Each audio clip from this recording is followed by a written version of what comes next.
Welcome to another episode of the Country Music Unknown Legends podcast. I'm your host, John Mathis Jr. By the way, that absolutely incredibly cool steel guitar playing you hear in the intro is the legendary Lloyd Green, and it's taken from one of my father's songs from the late 60s called Sugar Thief. My dad is Country Johnny Mathis, and the research into his decades of music history and legacy has led me down the path to research others whose names I have run across. Today is a bit of a fun podcast for me because I love the twist that sometimes happens in the story of these unknown legends. And we have one today. So let's get to featuring today's unknown legend. While looking at some Louisiana Hayride performances in the late 50s, I noticed a duet of the song Running Wild on one of the shows that featured my dad and a young lady by the name of Carla Cates. This was another performance of my father's and another artist name that I wasn't familiar with. The Louisiana Hayride was a popular live radio show broadcast from the Municipal Auditorium by KWKH Radio in Shreveport, Louisiana. The Hayride ran weekly from 1948 to 1960 and could be heard coast to coast, as it was also carried by the CBS radio network.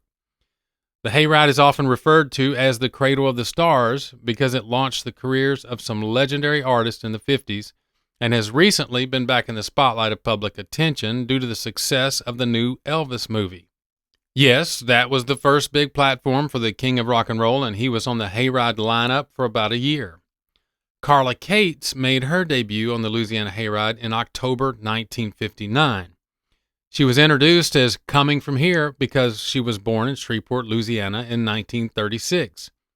She was born as Bessie Mae Miller. The family lived on East 64th Street there in Shreveport.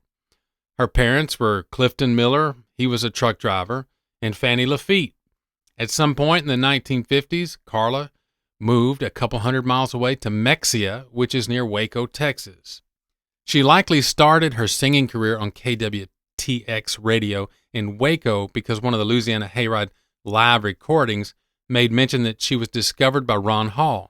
He was a disc jockey on KWTX in the mid-1950s and later a long-term anchorman of radio and TV news and talk shows in Waco.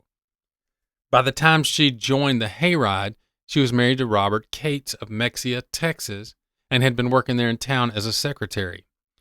The point when Bessie Mae Miller became known as Carla Cates is uncertain, but it may have been for stage purposes only during the brief period when she and her husband Robert moved to Shreveport.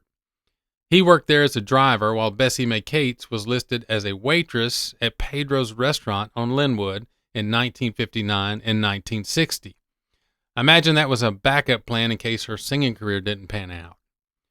Her life before and after KWKH's Louisiana Hayride was lived as Bessie Mae Cates, and mostly back in Mexia, Texas, where she worked in school for many years.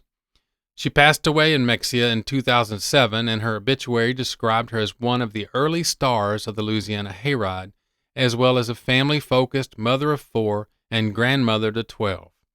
Bessie Mae Miller Cates appears to have only performed professionally as Carla Cates for about 2 or maybe 3 years.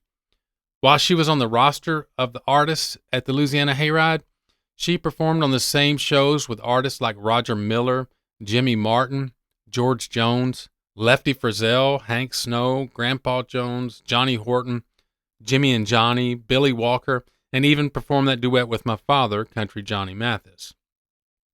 In my research, and to all indications, Carla Cates never landed a record deal or even made a professional recording, which I find fascinating. Why? Well, just stay with me for the twist in Carla's story. The Louisiana Hayride used to record the shows on reel-to-reel tape. Now, this wasn't for professional audio purposes. This was a live show where the ads for the sponsors were read and jingles sung over the airwaves. They kept the reel-to-reel tapes to show the sponsors that the ads were fulfilled.